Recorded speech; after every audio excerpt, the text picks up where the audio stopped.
All right. Module 1, Basics of Signals and Systems. So this module is basically intended to define some of the important concepts that you're going to explore or encounter in the next modules. Okay, so basically it's like a glossary for all for the rest of this course. Okay, so without further ado, let's start. Okay, first things off, let's formally define what a signal is basically or basically is. Okay, so as you can see here, it's defined as a time varying voltage, current, or EM electromagnetic wave that potentially provides information on the status of a physical system or conveys message between observers, among other possibilities. So this is not the only application or essence of electronic signals, but in the context of signal processing, especially in communications engineering, signal could be a voltage, a current, or any physical quantity that potentially provides information. So something that can convey um, an information or a message that you want to um, be delivered or that we want to travel from point A to point B.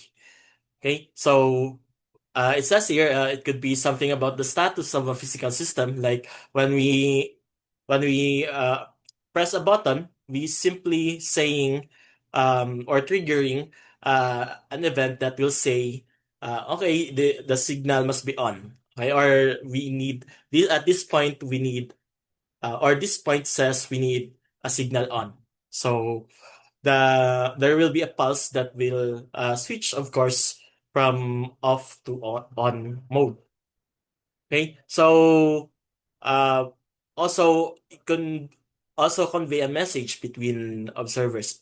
For example, you type a certain sequence or array of characters like the word signal signal. So you press those keys, and those keys actually um, or the characters represented by those keys have a corresponding equivalent electronic signals. So basically, whenever you press a key, you are sending signals actually. Okay, and that combination of signals is correspond or is the one that corresponds to your message. Okay, so how do we do that actually? First of all, we must understand that signals are basically being manipulated in terms of its key properties, like the amplitude, okay, as you can see there, the frequency, the phase, and maybe a combination of them. Okay, so signals are analyzed mainly either in time domain or frequency domain. So in time domain, we basically um, use the instrument called oscilloscope. Sorry. In the oscilloscope, we can usually see the phase and amplitude of a signal. We can see the height, which corresponds to the amplitude, and the phase, meaning its timing with respect to the reference point. Let's say if this is our reference point and 0 degrees is somewhere here, then this signal is somewhat um, uh, has a certain phase shift. Okay, so it shifts at some angles. Um, okay, and when it comes to frequency, we can actually derive the frequency once we have derived the period. So we have to, for example, if this is a sinusoidal signal and it starts from here, then it completes this cycle. Okay, it completes one cycle after this time. So if you have your measurements, I think in my case, this is somewhat around two and a half, maybe two and a half divisions or units. Okay, so out of that, we convert that into the corresponding frequency because remember, frequency is just the reciprocal of time. Okay, so again, in time domain, we basically analyze and try to understand the properties of a given signal, especially in terms of its amplitude, its phase, and its frequency through the period. Okay, but the problem is there are some components like bandwidth and harmonics that are not easily observable in oscilloscopes or in the time domain analysis. That's why we have the frequency domain analysis, especially with the use of spectrum analyzers. So this one below is the another view of the signals. Okay, so it's another way for us to view signals, and this is where we are going to focus more on for the rest of the course. Okay, so we're not just going to limit in the time domain display, but more on the frequency domain display of our signal. And then um, some of the important characteristics that we intend to see in the frequency domain are the bandwidth and the other one, the harmonics. Okay, so later on you're going to understand what are they and w- what role they play in signal processing. Okay, so let's talk about different or there are many ways to classify signals. Okay, and uh, for example, they can be um, considered periodic or aperiodic. Okay, periodic means repeated. So it has a regular pattern. Okay, so just like our sine waves, okay, they just repeat on and on. You can predict. So they can be considered deterministic signals also because we can predict what's next. Okay, and although they oscillate, they are we can expect what's next uh in the next or in the future. Okay, so some of the common periodic signals are the basic ones. We have the sine wave, square wave, triangular wave, sawtooth wave, and even the cosine wave. Okay, on the other hand, we have the aperiodic signals. Okay, let me pause. So if you have noticed, when we say aperiodic, the signal has no fixed pattern. Okay, or if there is a pattern, it is something that does not repeat in the same way. Okay, just like this one, exponential decay, so it just goes down forever. Okay, Gaussian pulse, it is zero all throughout except for one point in time. So Gaussian pulse. Linear chirp, it is a sinusoidal signal that has um, uh, deviating frequency. So, okay, from low frequency and then higher and so on. Okay, so there's no fixed pattern. Okay, rectangular pulse, it's zero all throughout except for this part, right, where we have a square or rectangular pulse. Um, Random signals, especially in the real world, many signals are somewhat random in nature. So they are basically a combination of different um, sinusoidal signals according to the Fourier series theorem. Okay, everything in this world is composed of a combination or a summation of different sine and cosine signals. Okay, with differing height, amplitude, or I mean amplitude, frequency, pulse, phase, or a combination of them. Okay, so that's periodic and aperiodic. Remember, periodic, there's a fixed pattern, repeat repeating pattern. A periodic, there's no fixed repeating pattern. Okay? And basically, a periodic signals are somewhat, in most cases, it's not that easy to predict them. Okay? So, especially the random signals, okay? So they are, many of them are somewhat predictable, okay? But when it comes to random signals, then they are non-deterministic signals. Okay, so periodic and aperiodic. And our periodic signals can further divided into odd and even. So as you can see, sine is odd, uh, while cosine is even. Okay, square wave is odd, while square wave with phase shift is even.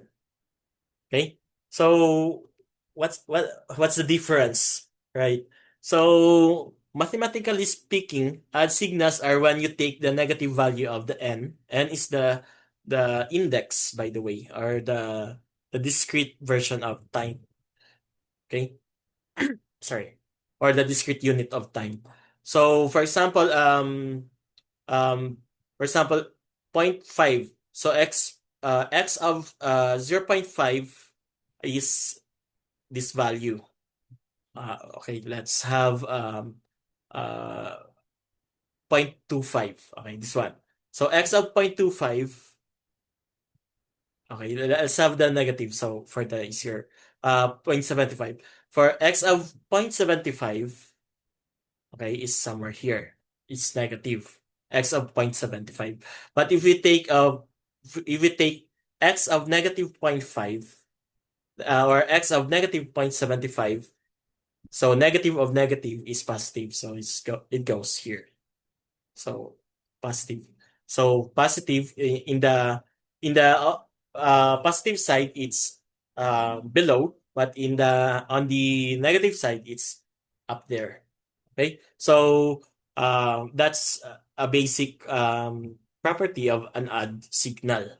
Okay, mathematically speaking, when we take the negative equivalent of the index, the value of the function becomes negative. Okay, so if x of 1 is 5, then x of negative 1 is negative 1. Okay, so when you make n negative, then the entire function becomes negative. So that's odd. On the other hand, when we say even, as you can see, uh, even if you take the negative value of the n, you still get the same value. So for example, if we take the x of 0.5, okay, so x of 0.5 is right here, and we take the x of negative zero point 0.5, as you can see, it's also here. It's also below. Okay, so below on the right side, below on the left side. Unlike on the odd signals, it's below on the right side, but it's up there on the left side. Okay, so that's basically what odd and even signals mean. All right, so same thing here with the square waves and the triangular waves. Right, so just observe the patterns. Right, you can see them. Um, Look at them graphically and determine whether they are odd or even. But if there's a given mathematical equation, just take the equivalent. Okay? If it stays positive, then it's even. But if it becomes negative, then that's odd. Okay. So if you choose to look at analyze it graphically, just imagine if you rotate this by 180 degrees, or let's say if you flip it, okay, if you flip that, okay, imagine this is a paper and you flip it on, if you fold it on this portion, so you fold it. So if those two parts, the right side and the left side coincide with each other, then that's an even signal. Okay, if they are opposite of each other, then that's odd signal. Okay, so those are just some of the ways that we can for us to to determine whether a signal is an odd or an even one. But nevertheless, they are both periodic signals. Okay. Now, moving on, signals can also be classified as either analog or digital. Okay. So, in most cases, analog signals are continuous wave signals that change with time period and thus represented with sine waves. Okay. Whereas digital signals are discrete in nature, represented with square waves. So by default, we normally see, okay, when we see signals like this, we can instantly say, okay, that's an analog signal. While when we see square waves or signals in the form of square waves, we usually can automatically say, okay, that is a digital signal. Okay, so but the question is why digitize? We have some reasons here. Number one, to solve noise issues. So one main problem with analog signals is the more you amplify your signal, the more the noise gets amplified as well. Okay, so you have to make use of certain filters to get rid of those noise, but it becomes too complex. Your system becomes too complex and costly.